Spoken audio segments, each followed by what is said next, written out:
Hi everyone, welcome, good afternoon, thanks for joining us. My name's Maria Daniela Dick. I'm a senior lecturer in English literature here at the University of Glasgow, and I'm also the programme convener currently for the Modernities MLitt. Great, thanks Maria, and hello everyone. Nice to have you join us either now or in a recorded version of this. After that, the welcome music, I feel like we're like Rocky coming out or something like that. So I feel really pumped. My name's Henry Ivory. I'm a lecturer in English literature, and I am one of the two program conveners for the general MLitt degree, and we're really excited to share with you sort of an overview of the Modernities program, as well as the general English literature and sort of the points of convergence between those two degrees. So if we go to the next slide, please. So this just gives you a basic overview of some of the frequently asked questions that we are going to cover today, right? So why an MLitt at Glasgow? What is it about Glasgow, and what is it about this program that you might want to come and join us? Why you should and hopefully will come join us in the not so distant future. We're going to talk a little bit about what's distinctive about both of our respective programs that we convene. We're going to talk a little bit about how that degree is structured. So what are the component parts of your taught postgraduate degree? We'll talk a little bit about how that actual teaching and assessment plays out. So what do you actually have to do within your classes? What are your classes structured like? Funding opportunities, and finally, what your career options are afterwards, so you can tell all of those aunts who ask you at family holidays why a degree in MLitt. You will be able to answer after this session. Maybe not answer, but at least have a few ideas. A defence of the humanities. So if we could move on, yeah, thanks. So if you have any questions as we're going through, don't wait till the end, just put them whenever you want to and we'll come to them. But what we wanted to do was give a sense of not only the university, but why Glasgow as a city as well. And what would your student experience be like if you came to study here at Glasgow? So in English literature, we are, along with English language and linguistics, in the world's top 50 QS rankings. That's from 2023. And the university is the Times Higher Education University of the Year 2020. We have almost 35,000 students from more than 140 countries across the globe. It's a diverse and multicultural university. And we're also ranked, to go back to Henry's point about the ants at the holidays, in the UK's top 20 for graduate employability. And that's in the QS graduate employability rankings from last year, 22. We've also got, within the university itself, over 250 student clubs and societies. We might talk a little bit more about some of those that might particularly appeal to you as an English literature student later on. And within literature itself, we have a large and research-specific staff cohort. So we have more than 30 full-time members of staff in English literature, with different pedagogical styles, different research specialisms, methodological specialisms, from theory to archives, to textual editing, and positions on the subject and on those research areas and fields. So all of our teaching across all of our master's courses is led by research experts in our fields. Might we move on to the next? Yeah. We're getting the next slide back and forth that a little bit. So just to build off of what Maria's saying, right? It's also not a program where just because, like, sometimes in a program you have really wonderful researchers, but perhaps, you know, in some of your other universities, those wonderful researchers haven't been the best teachers, right? But what I think that we really prioritize within our program is ensuring that we are using innovative teaching and using a wide gamut of pedagogical approaches. And this will take place at all levels, right? But I think that one of the things that really stands out about our program is the way that we try to integrate the master's degree into the larger Glasgow University and Glasgow more generally ecosystem, right? So this includes the use of field trips, the cultural institutions. In the class I teach, for example, we'll talk about this a little bit later. We go to the Hunterian, which is a wonderful on-campus museum here, and we engage with some of their holdings in really critical ways. There's also a huge amount of special book collections throughout the university and Glasgow more generally, not to mention Edinburgh, just a short train ride away. And we also have a diversity of assessments. And this means that yes, there are essays for lots of your courses, but alongside those essays, you are going to have different ways to think about literature and to engage critically with literature, right? So to give an example again from my own teaching, right? We practice creating editorial pitches, right? So what would it mean to try and pitch some of the content that we cover in our class to a public-facing magazine or journal, right? And this is an assessment so that you get the practice of thinking about how you translate your academic interest outside of the field.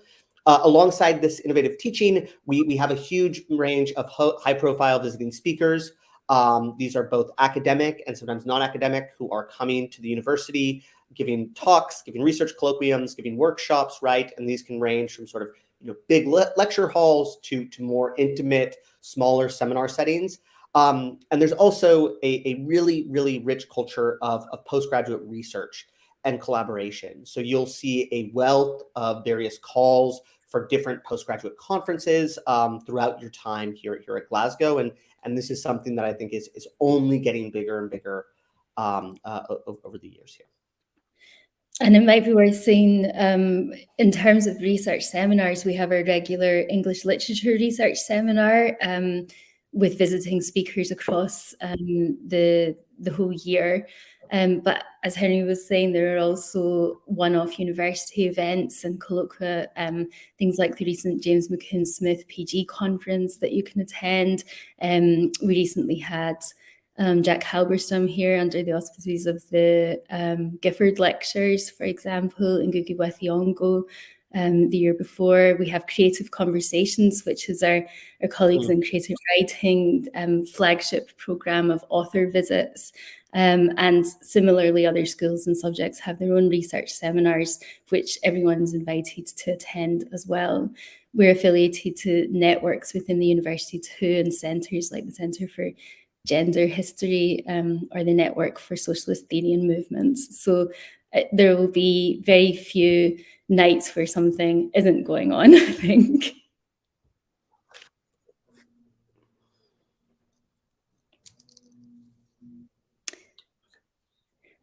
So in terms of the student societies that you can belong to, as we were saying before, there are more than 250, and we can possibly hope to cover the whole range of them here, but particularly for literature students, the ones that we find people engage with are GUST, which is student television, Sub-City Radio, which Henry might want to say something more about, because I think you've been involved with Sub-City.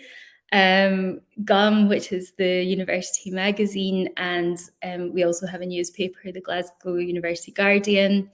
Creative writing has its own outlet through the From Glasgow to Saturn journal, which is a long-running e-journal.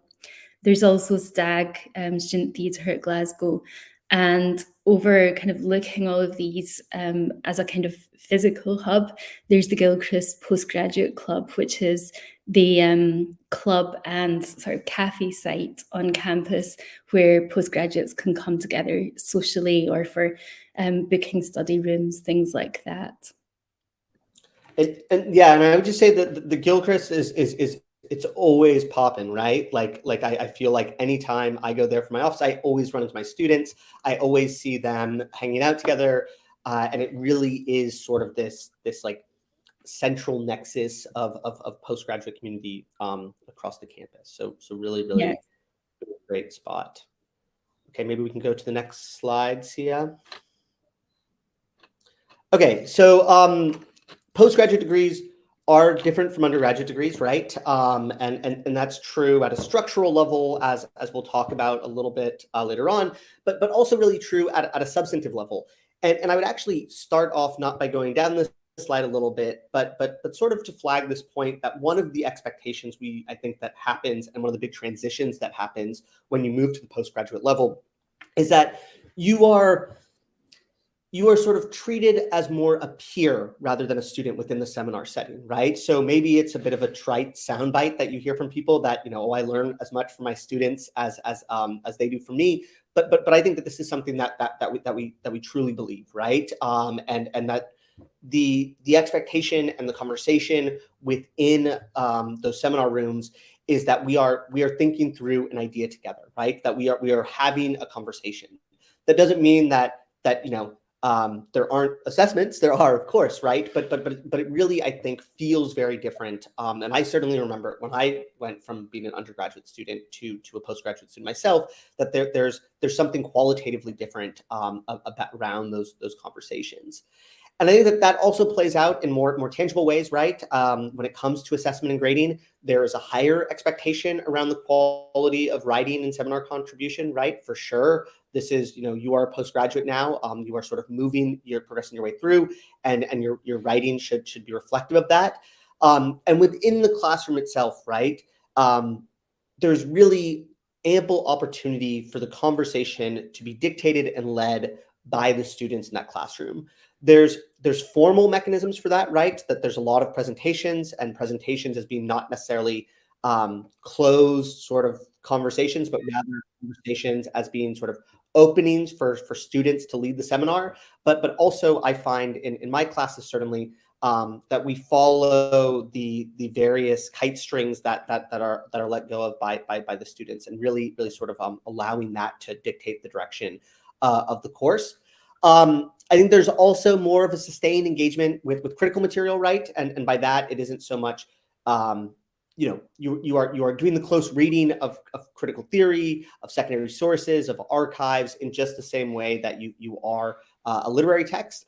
And that means sort of understanding and coming to terms with a broad set of methodologies and critical analytic tools, with the expectation being that you are really thinking critically about what these are. It isn't that you just apply something to a text, for example, right? But are rather thinking about how you are developing your own methodologies.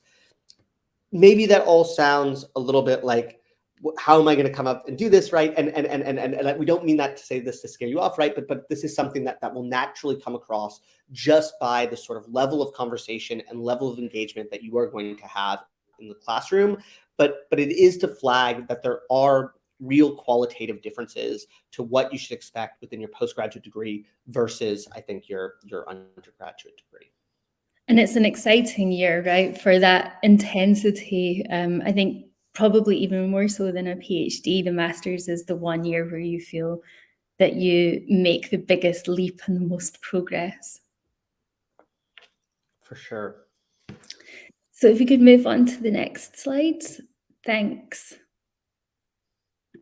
Henry, I think this is over to you, this one for the general. Oh, it's me again. Okay. So yes, so we're going to quickly now just sort of outline the two specific degrees, right? So you have the general program and the modernities, and I'll talk a little bit about the general here. So you have the way the general is set up is that you take your singular research training course. We'll point that out a little bit later on. But it's really intended to give you a breadth of choice for what you are taking over the course of that degree. There's a lot of flexibility and allows you to really design your own degree. So if you want to take a class on, say, early modern sexuality, yeah, you're for sure welcome to do that. If you want to take a class on contemporary African-American fiction, you're also welcome to do that, right? So the structure of the course is intended to allow you to have as capacious and expansive a postgraduate degree as you'd like. There's also, as we've already focused on here a little bit, this is all done through research-led teaching and seminars, right? No, not a single one of your classes will have, other than the research training course, which we'll talk about in a minute, none of your classes will have more than 14 people at the absolute max. And this means that you have an opportunity to, as we flagged before, focus really on cutting-edge theories, methodologies, and texts.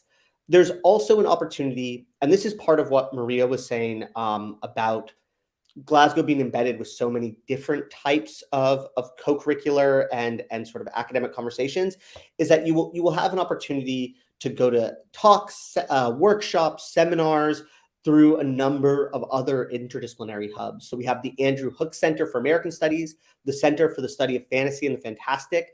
I'd also add to that the Beneba Center for Slavery Studies. And starting in August, we'll have the Center for the Infrastructural Humanities. So there's a lot of these interdisciplinary hubs, and we really try to, in the general program, encourage your engagement and connection with those various sort of interfaces.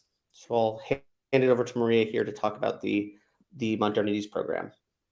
Thanks, Henry. I feel like we're mastering the segue now between the slides. So yeah, just to pick up on what Henry was saying, the Modernities MLitt Glasgow is it's a period-specific MLitt. So it's for those who know that they want to specialise in the period from 1880 to the present day. But again, it retains like the general that breadth and scope because you can use the options courses to really forge any sort of research specialism pathway that you would like to. And I'm going to explain a little bit more about what I mean by that in a second. So the Modernities Literature Culture Theory MLitt provides the opportunity to study in an advanced way the period of literary modernism, the avant-garde, postmodernism, and contemporary developments in literature, culture more broadly, and theory of modernity. We have an international reputation. The programme is currently, well, let me see, it started in 2004, so it's nearly 20 years old. And again, all of the teaching that you receive on the programme is research-led, and it will be taught by a team of specialists across the period with a particular focus on interdisciplinary and theoretically informed approaches. We've spoken a little bit about this in general at the beginning, but it's worth going back to the question of access to libraries and museums, which also applies to the general degree as well. So when you're at Glasgow, you'll have access to the Hunterian Museum, you'll have access to special collections at Glasgow, to affiliated archives like the Alistair Gray Archive, to institutions in the city like Glasgow Women's Library, and GOMA, the Gallery of Modern Art, the Mitchell Library as well. But of course, the National Library of Scotland is just a short train ride away in Edinburgh too. And that's all kind of within the context of studying in the city itself and its vibrancy of art and literature and the music scene too. Within the period, we look at canonical, but canonical in the sense of revised canon texts. So we're questioning what the canon is. We're thinking about it through the lens of decolonization, through the lens of expansion.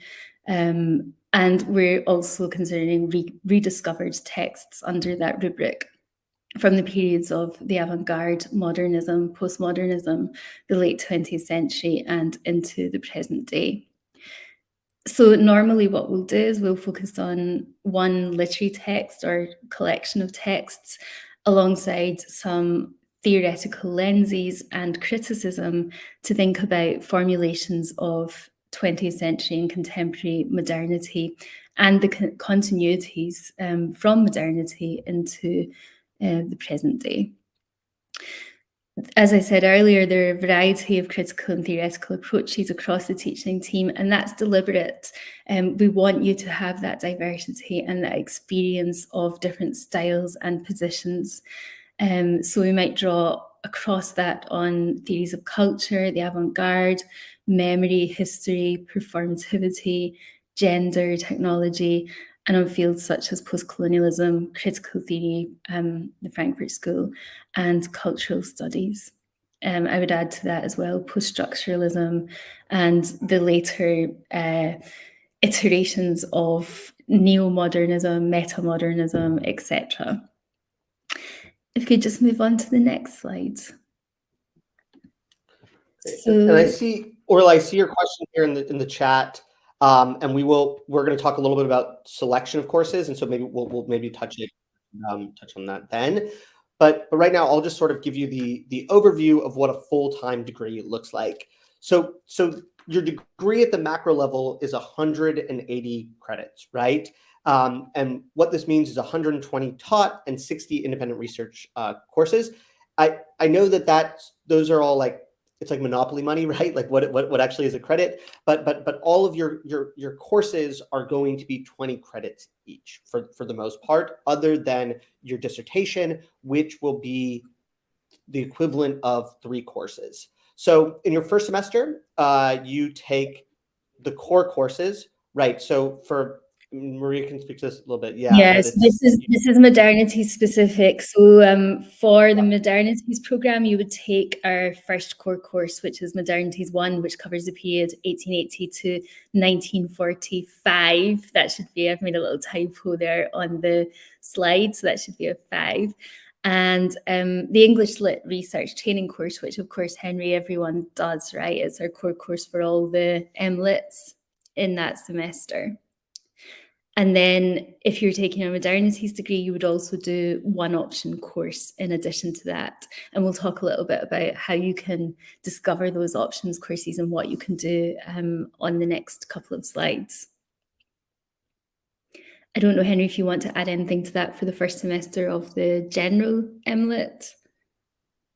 No, right? I mean, it's you basically you just take the English literature research training course, right? And then you take 2 options courses because you're not also taking that modernities one. Though I would flag here, and this is space dependent, but a lot of general students take the modernities core course too, right? That isn't exclusive, say, to modernity students, so they are given priority access at registration. Exactly. So you can take it if you're a student on any of our MLITs, you can take it as an option course. It's only core for those taking the program, but you can certainly access it from other courses, programs as well. If you're a Modernities program student in the second semester, you will do one core course, which is the mirror image of Modernities 1 is called Modernities 2, and it's 1945 to the present. And on top of that, you'll take 2 options courses of your choosing as well. And the general's just slightly different, Henry, right? Yeah, so you just take 3 options. I mean, right? Like you just take away the modernities, and this is what your term's like. So you're taking 3 courses. So to give you a sense of how that plays out, right? Whether you're in the modernities or you're in the general program, you are taking 6 courses across the 2 semesters if you are a full-time student, and 6 credits at 120 credits each, right? Is that leads up to 120. And then you have the summer where we have the dissertation symposium. So as the final component of your research training course, the one that everyone across all the programs takes, you present a mini conference paper, or not even really a conference paper, almost a position paper that outlines the ideas within your dissertation. And you present that to a panel of assessors, right? So lecturers from your course, probably your program convener, as well as your peers. So it's like a mini conference, right? You get a chance to sort of workshop your ideas, and building on from that, it really allows you to have feedback into how you structure your dissertation and how you want to approach that. And then over the summer, you will have a series of supervisory meetings with your supervisor, and you will also do the actual research and writing of the dissertation. Exactly. So the key difference really between the general MLitt and the Modernities MLitt here is that if you're doing the Modernities one, there are 2 core courses which you need to do to graduate with a degree in that specialism, which are Modernities 1 and 2. And your dissertation also has to be either in a literary consideration from the period 1880 to the contemporary, or a theoretical lens. But we can talk more about that if anyone has any questions. I noticed that we've got a question here from Orla, which is, once our offers have been confirmed as unconditional, how soon in advance can we select modules and access reading lists?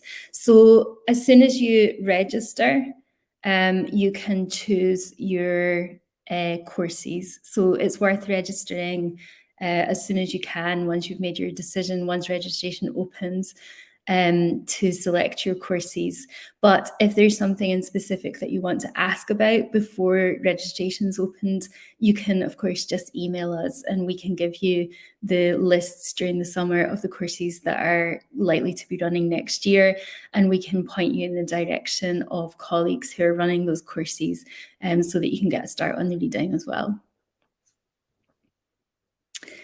Are we ready, Henry, do we think, to move on to the next slide? Yeah, I think we can do the part-time one here too. Brilliant. So if you're a part-time student, it's exactly the same amount of credits across 2 years. So the credits break down in this way. In year one, in the first semester, you would do 2 courses. If you're taking Modernities, you would take as your courses the 2 core courses, Modernities 1 and the research training course. If you're doing the general degree, you do 2 courses, but you don't have a core course. So you do one option and the research training course as well, which is core for everybody. Then in the second semester of year one, you take another 2 courses. So for Modernities, this is the core Modernities 2, 1945 to the present, and a further option course. For general, it's 2 options courses. Then you have the summer to catch up on reading, do what you're doing. You come back in year 2, and in the first semester, you do 1 option course, so another top course. In second semester, you do another option course, so another top course. And by that point, you finished all your top courses. And during the summer, you do your dissertation. And it's exactly the same setup. You have your supervisory meetings, research and writing.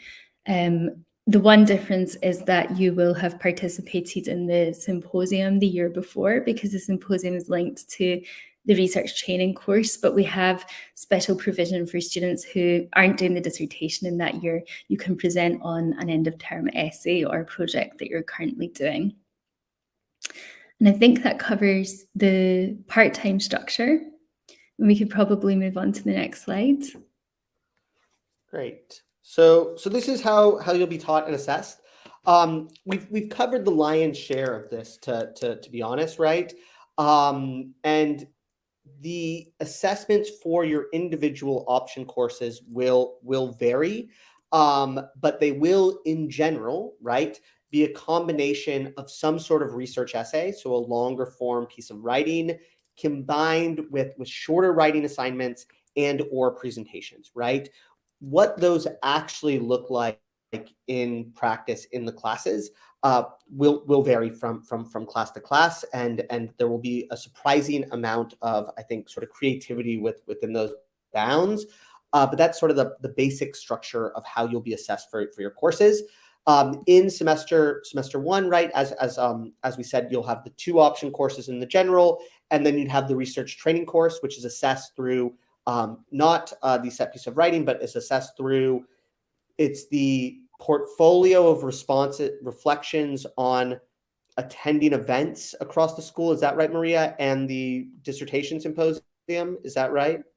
That's right. So you have a choice of events to attend. You can attend from not only across the subject, but across the school, and indeed other events in the university as you like, to put together, again, a profile that suits, our portfolio that suits your research profile and your emerging interests.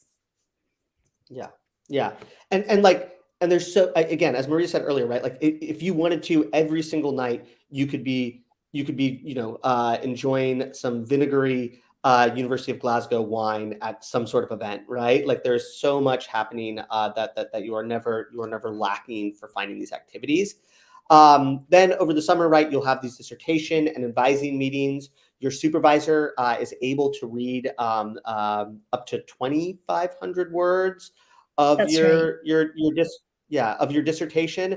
And you can have that in one big chunk of writing, or you can split that up into smaller chunks, just depending on what you decide with your supervisor. So it's not like you are just completely out to the wilderness over the summer. And last summer we even ran, and we'll run a similar thing this summer, we even ran a series of workshops for students thinking about how they're approaching dissertation writing. Again, all of your teaching for all your options courses, as well as if you're in Modernities program, the Modernities course, they'll all be done in small seminar courses, right? So you are not, other than the research training course, you will not be in a lecture setting. You will always be in these seminar discussions. And quite often you'll have, again, sort of the use of these integrated teaching devices, whether that's local galleries or museums, et cetera, et cetera. So I'll now hand over to Maria, who can talk a little bit about Modernities here. Thanks, Henry. If we could just move to the next slides, that would be great. Yeah, so it's essentially, as you said, the same information applies. And the breakdown here really just goes across the breakdown of the top courses that I was talking about earlier. So you do Modernities 1 in semester 1, Modernities 2 in semester 2, and then on top of that and the research training course, you get the choice of 3 options courses, which we'll talk about a little bit in a second. But as with the general, there is a vast array to choose from, and there's a diversity of assessment across them. So we might have for a midterm a close reading exercise, or a concept encyclopedia entry, or a presentation, which could be group or single. We really do this in order to give you that experience of meeting different challenges and also to develop different skills as well. Although the research essay tends to be a feature throughout. And then in the summer, it goes into the dissertation. Just before the dissertation, we have our field trip, which we've just done actually at the end of last month, to Edinburgh. We go to the National Library of Scotland in the morning, and then the Scottish National Gallery of Modern Art in the afternoon. And the curators at both of those institutions bring out different material from the archives that relates particularly to the interests of modernity students. So it could be author specific, like we've looked at stuff recently from Jen Hadfield and Alistair Gray, or it could be particular to a certain collection of materials. So avant-garde manifestos, for example, they have the Blast original editions and little magazines. So that's always a great day, and it actually serves as well to give people ideas for possible archival work that they might do for their dissertations too. As Henry was saying, again, in modernities and across the options courses that you have, the majority, if not all of the teaching is small group, seminar-based discussion, and as we've said, is research-driven too. And then we have the dissertation symposium, which we've talked a little bit about already, but that's really people's usually first experience of what an academic conference is like. So it's a full day event. We have coffee in the morning. We have a lunch together at lunchtime, funnily enough. And then in between, we do panels where we put people together depending on their projects, and we encourage them, after they've spoken about their projects, to have a conversation with the audience, which serves to give them ideas, feedback at the stage of thinking about the dissertation project. And we always usually go for a social drink, alcoholic or non-alcoholic, after that's done for the day as well. So perhaps we can move on to the next slide. Great. So this is a sample of some of the optional courses that you could take during your degree. It's funny, this slide deck, parts of this slide deck were put together last year for a similar presentation, and while many of these courses are, I mean, I think almost all of these courses are being offered next year, it's amazing to think about how many new courses have actually just gone through the governance process here and will be added onto the books, right? And this is just to say that these are courses that are designed and taught by people who actually care about the subject material, and are really invested in this. And as you can see, right, this cuts across sort of periods, it cuts across geographies, and it cuts across various genres, right? So you have transtemporal, transnational, and sort of multiple formal possibilities in how these courses are taught. So I won't sort of walk through all of these here, but this is just to give you a sampling of the diversity that our subject offers. And alongside this, you are also able to take one class that is offered at the senior honors level. So we've put that here, or it was on the slide, I thought. Yeah, you can barely see it. It's sort of gone off. That's called a dip down option.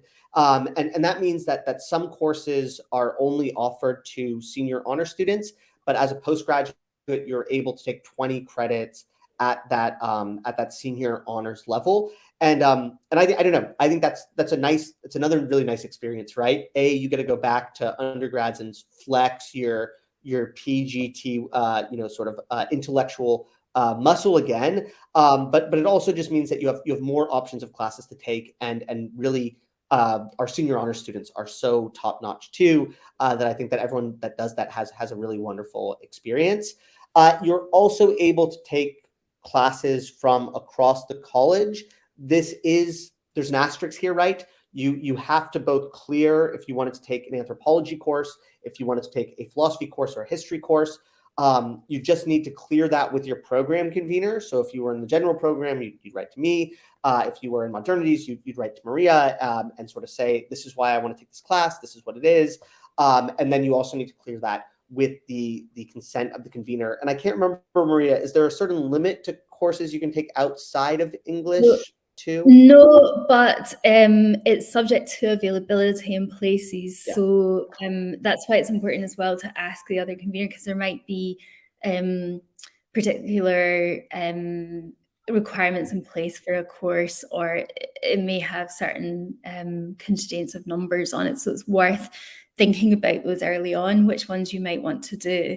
And for anyone looking at the moment, the Glasgow University course catalogue, if you look up the course catalogue, which we can add to the chat as well, is the place where you can find all of the courses across the university and the College of Arts. So this is really one of the distinctive features of our degrees, that not only can you take courses from within your programme, but you can take them from across English Lit, across the School of Critical Studies, and actually the College of Arts as well, more broadly. And as Henry was saying, the dip down option is a really good one, particularly if you're thinking of doing a particular topic for the dissertation or the PhD and building a really specific research profile. Because there might be something that's offered at senior honours that's just the thing that you need to do that.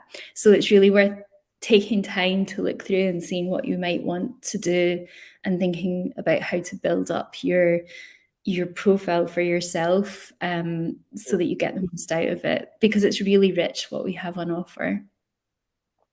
Yeah, just big upping my African American literature course that's only offered at senior honors next year. So all of you out there on YouTube, dip down. I'm going to put in a word for my Irish and Scottish contemporary literature course as well: Power and Resistance, Decolonial Irish and Scottish.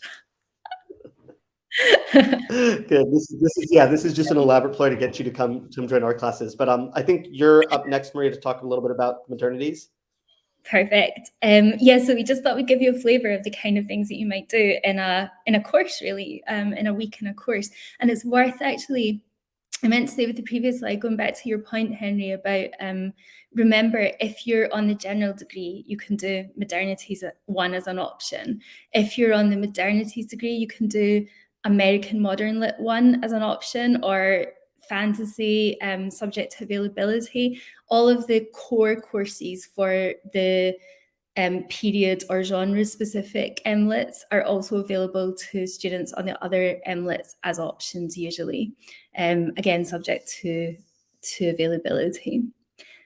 So this is Modernities 1 this year. It may change slightly for next year because we constantly refresh our programs and refresh the seminars, but this year in the introductory week we, under the rubric of the title, Absolutely Modern, ? Definitions and Departures, considered the manifestos as our literary text, as it were. We looked at a lot of manifestos, and we also looked at a lot of theory of modernity. So from theory that was contemporary to the avant-gardes, right through to current critical formulations in new modernist studies. And we did that in order to debate key terms, both from that historical point of view and from the current critical field, terms such as avant-garde, modernism, modernity, and to introduce the latest developments in criticism as well, around about, for example, theory of periodization, new modernist studies. So the purpose of that introductory seminar was really to situate the theoretical and critical discussions and set the scene, as it were, for what would follow in the semester via literary, visual, musical, avant-garde. So we looked at Shiana and Deleu, we listened to Rite of Spring alongside the manifestos. And we look at a variety of visual art as well. So we have here the Picabia, we have the front page of Blast, and we have the Edinburgh Dictionary of Modernism, which was edited by Vasiliki Kolkatroni, who's one of the founders of the programme, and Olga Taxidou, another key modernist in Scotland at Edinburgh. So I think we can move on from that slide now to yours, Henry. Great. So yeah, again, as Marie said, this is just to give you a little flavor of what it might look like in one of your first classes. So this is the introductory week for a class I teach called Raw Materials, Literature, Empire, and Commodities. And so in this class, we are interested in how specific commodities, right? So every week is organized around a specific commodity, whether that's oil or plastic or rubber or sugar. And we think about how this intersects with both literary cultures as well as ideas of empire, colonialism, and post-colonialism. And you can see I've included some books here that this is sort of the reading that sets up the methodological framework for what the rest of that class is, right? Where we start to define some of the key terms, whether that's commodity, settler colonialism, the difference between settler colonialism and sort of colonialism, as well as ideas like post-colonial and Black ecologies. We also think about how can you understand something as big and as sort of vast as, say, anthropogenic climate change by focusing on something as small as sugar or as small as literature, right? And how you sort of think between these different scales. And at the heart of this class, right, is this idea that to think about anthropogenic climate change, to think about colonialism, these are inextricable from one another, right? That when you are asking questions about the environment, you are always also asking questions about race and vice versa. And that this is sort of a long narrative of modernity from the point of colonial contact in 1452 up until the present. So that sounds like kind of a bummer of a class. It's fun, right? Like we do this with a variety of different forms. We think about film, we think about literature, we think about poetry, and we also are thinking about music, right? And we think about, how does music in particular play an instrumental role in both allowing us to imagine what these commodities are, but also to trace this history of empire. So again, that's another plug for another course I'm teaching, right? But this is just to give you a sense of how these classes are structured and what it actually looks like to be in one of these. So I will hand it back to Maria to talk about our next slide. Yeah, so in terms of thinking about the learning and assessment, again, we've already spoken quite a lot about this, but thinking about drilling down to the specifics of a course. Normally, a course would typically involve at the end a 3,000 word or sometimes slightly longer, sometimes 4,000 word research essay, which is an opportunity to, as it says here, to fine-tune your research skills, but also to give you the chance to explore in a longer form a question or issue or a concern that you'd like to think about and to build on that you've been considering throughout the semester.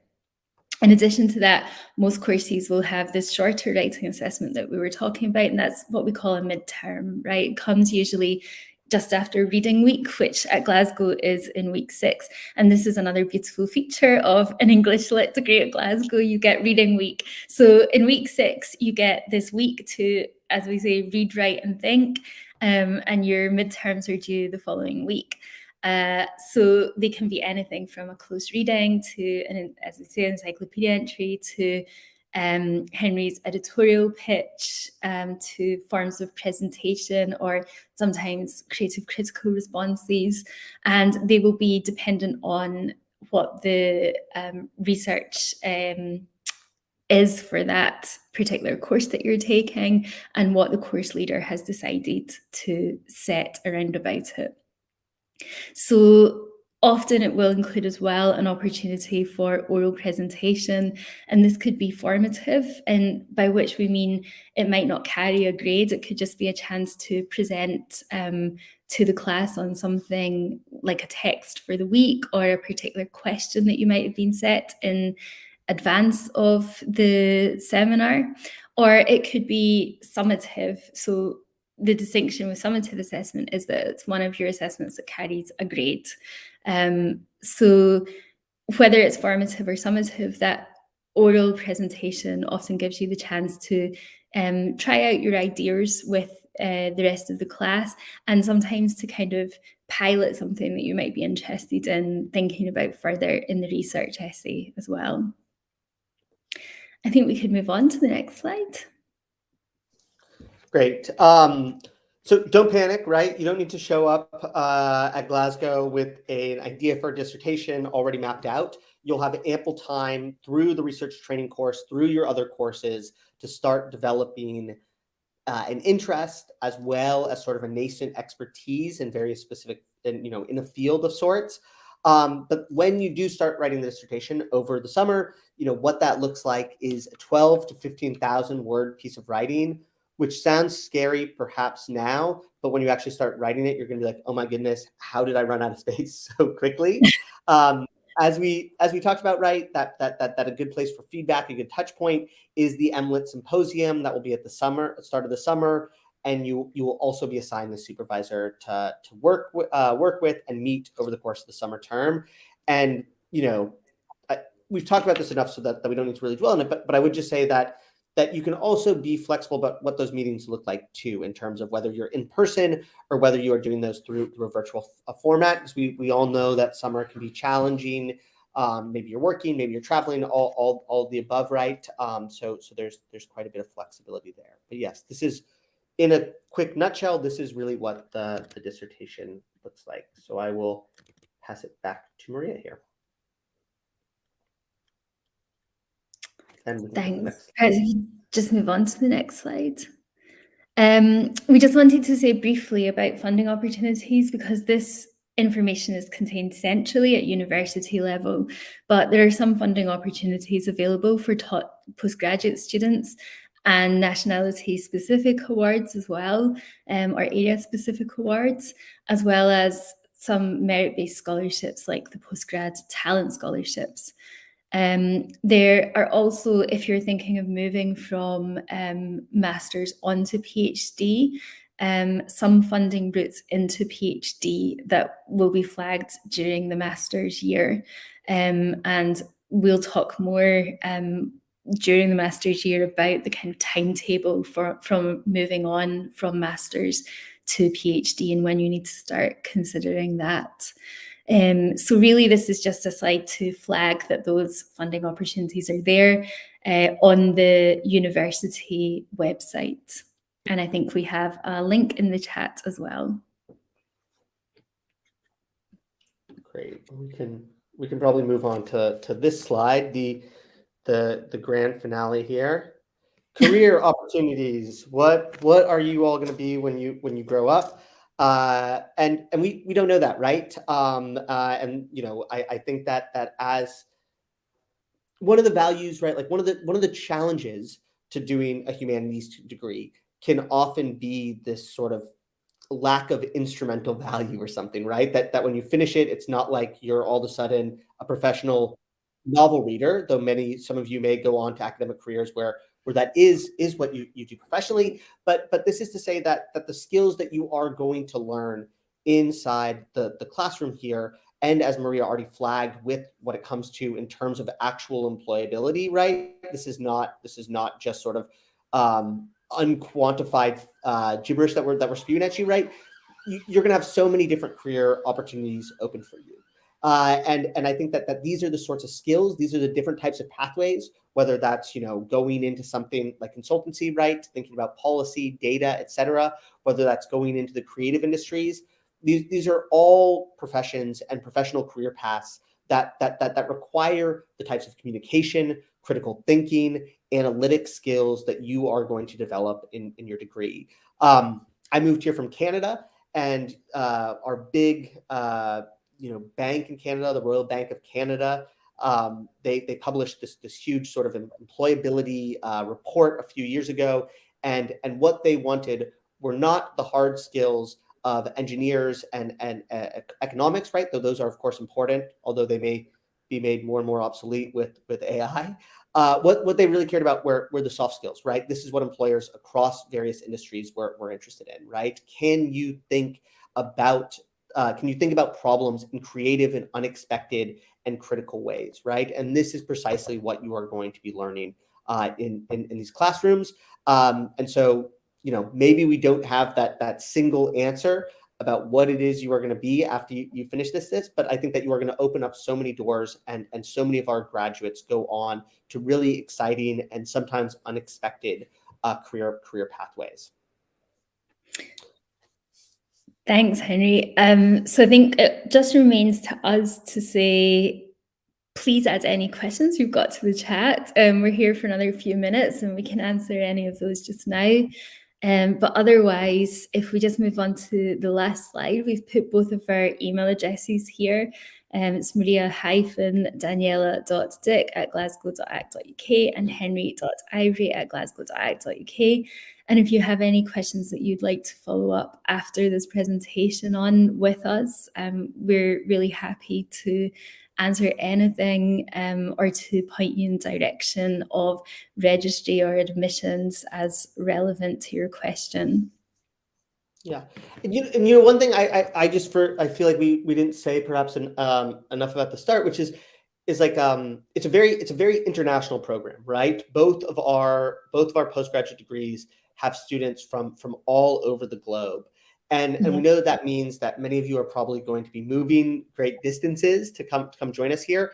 And I would say, that you are going to be welcomed into an international community here, both at the university and Glasgow as a city more generally. But Glasgow is also amazing to live in too, and is just really, really a wonderful city. As someone who's only been here for a bit over a year, I can't emphasize how much I've enjoyed my own move to Glasgow. I mean, the people, I've never met more friendly people in my life, right? So it's a really wonderful city and wonderful university to come be a part of, I think.